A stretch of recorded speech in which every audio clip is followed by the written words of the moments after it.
Okay, welcome back for the second battle of Mobile Bay, the final clash. This is where the remnants, or the U.S. Navy ships that pass by the forts, attack the gunboats and the ironclad Tennessee in the bay itself. So this one's going to be an interesting one where we're going to have ship-to-ship action, a lot of ship-to-ship action with it. Count 10 U.S. Navy ships that made it through, although there was another 6 more that didn't make it through, unfortunately, against 4 Confederate, 3 gunboats and an ironclad in there as well. So I won't make this a long introduction. I just wanted to show you what we're up against and also introduce you to a couple of new things that are going to be appearing. Excuse the glare while I adjust. One of the things is that you're going to see is we have the CSN Tennessee right there. I'm all painted up and ready to go.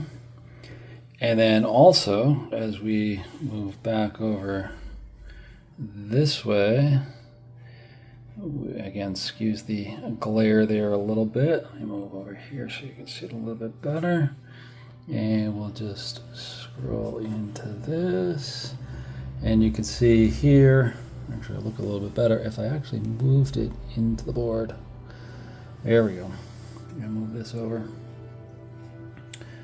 You can see there is the U.S. Navy, USS Hartford in all its glory there as well. So they will make an appearance here for the battle itself, and we'll be using those pieces to fight it out. So it could get interesting here, especially if they get close. May actually replicate the famous painting of Farragut on the rat lines, and just nearly scraping past the Tennessee in there as well. I'll put a picture of that up here as well so you can see that if you haven't seen it, but I know it's famous enough that most people have seen it, but if you have not, I will show it to you. So that's what we're planning, and we are just about to get off with the first set of turns. So I'll get along with the first set of turns as they're coming on board.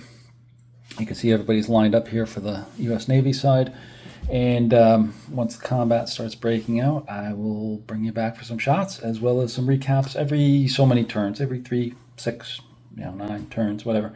I'll update you and then string that together, just like we did in the first video. So hopefully you'll enjoy. Stay tuned. Okay, bringing you back here with the end of turn 4, beginning of turn 5.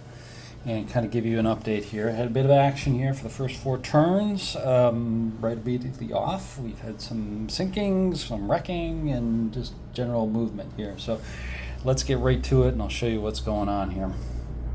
So first off, let me zoom you out a little bit and ride you over here just a tad so you can see everybody on board here. Okay, so here's where we are.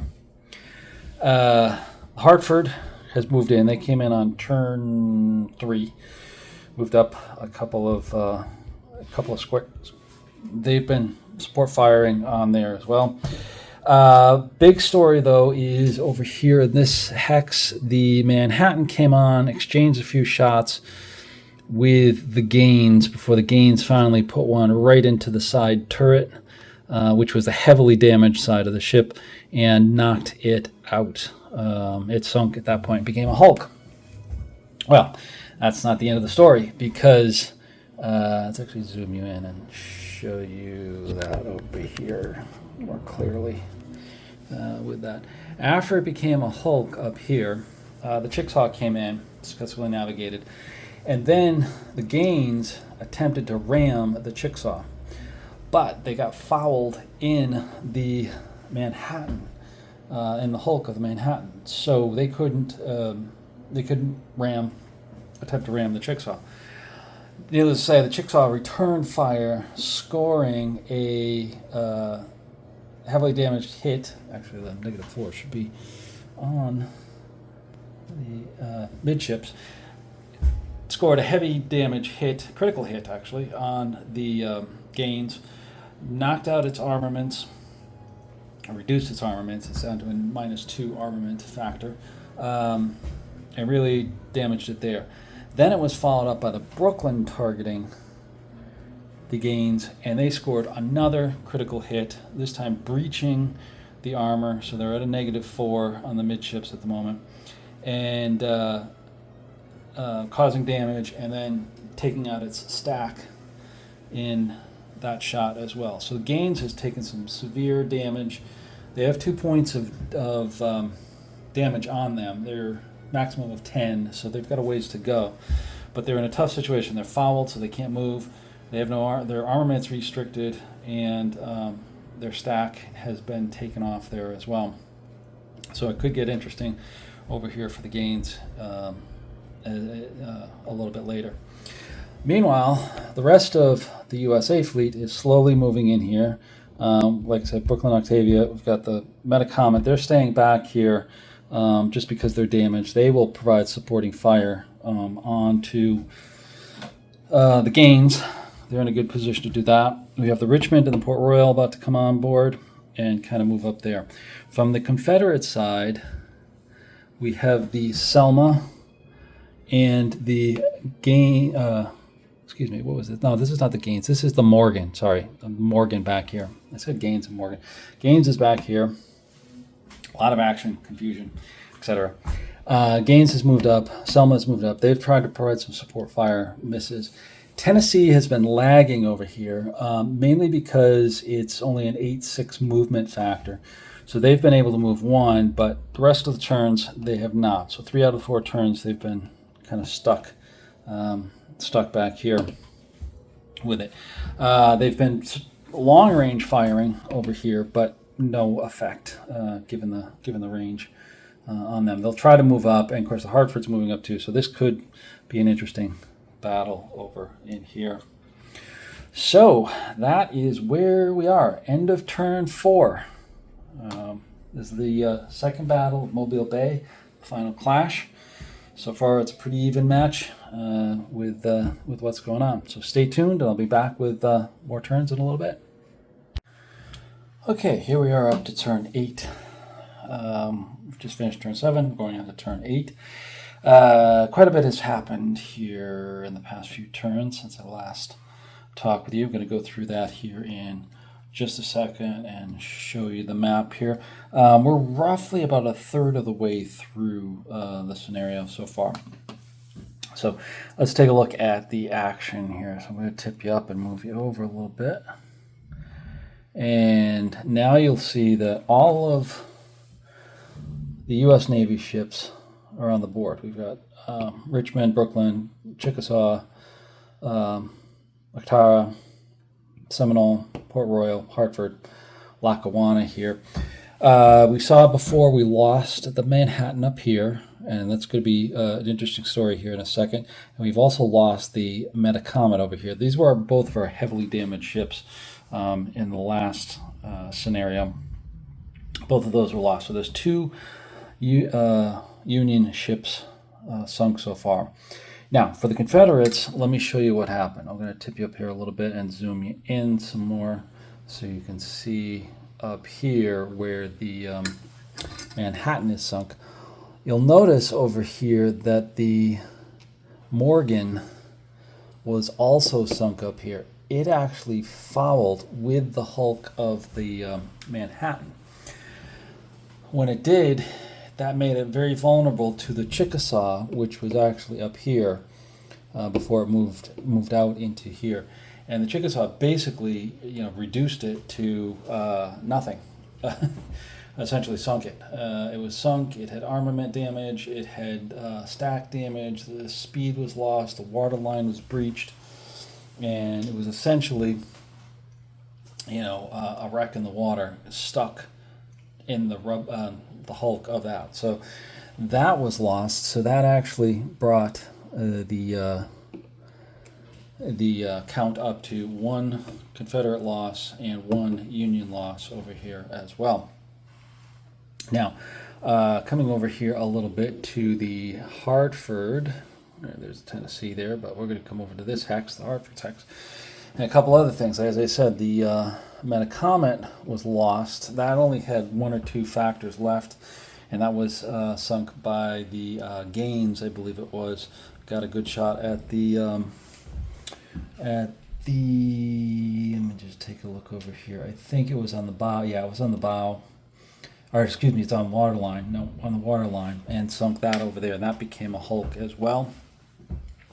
But the Gaines itself, you'll notice, is not on the map here either in that hex, because it was took heavy damage, and it was forced to strike. Oh, let's zoom out there a little bit so you can see the card. There we go. Forced to strike based upon the strike card over here. It was alone in the hex. It was damaged, and it had been fouled. And was subject to striking, so they struck over there. So that made it two Confederate ships down. So now we just have left is the Selma and the Tennessee. The Tennessee is undamaged. Selma is undamaged from the Confederate side of things. From the Union side of things, a few things have gone on because the Hartford has taken some pretty good damage. I'm going to zoom you over to the Hartford here so you can show you what they look like. So here's the Hartford here. They've taken some significant waterline damage, significant midships and bow damage. They've got 4 hits on them. Their guns are damaged. Their speed is damaged there as well. So the Union ships coming back over here have moved up to try to protect it a little bit. So we've got the Seminole, Port Royal, and the Lackawanna up here, as well as the Hartford to see if they can hold out against the Tennessee up here. So Tennessee, as I said, is still in good shape, and they'll probably make a run at them. Now Lackawanna has taken some hits as well. They've got some minor damage. Richmond also has some minor damage here as well. So they're a little bit of a concern. Seminole also, I just noticed, has some light damage. They've also got some smoke on there for this turn. So the Union fleet is pretty battered here. Union still needs to sink Selma and Tennessee or drive them off. And then 2 more ships for the Union, and the Confederate gets a win or satisfies their victory conditions as well. So we'll see how it goes. It's pretty evenly matched right now, even though there's more ships for the Union. Some of them are significantly damaged versus only 2 ships for the Confederates over here. So as I said, we're up to turn 8 on here. This is much different than history in terms of what happened. Actually, the Selma was actually captured. They would have been the one that struck. They didn't. The Gaines actually struck, and the Morgan and the Gaines actually ran away. And the Tennessee, of course, struck as well. Hartford was damaged. That's kind of historical, but the Metacomet and the Manhattan survived, and they were kind of battered, but they did survive on there as well. We haven't had any ramming, which is a difference as well. There was one attempt to ram that was by the Gaines up here against the Chickasaw. That's what fouled them up over here. Over here,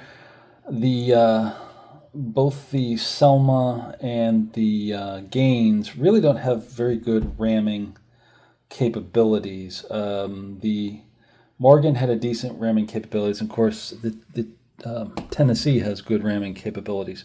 Union ships don't really have that great ramming capabilities either. So that's why there hasn't been a lot of ramming, even though historically there was. And I'll talk with some of those when I read some of the real AARs at the end of the game. So that's it for turn 7. We're moving on to turn 8. And I may do some full turns here with you, just to give you a flavor of the middle of the battle here and kind of what happens. So stay tuned for that. So keep watching.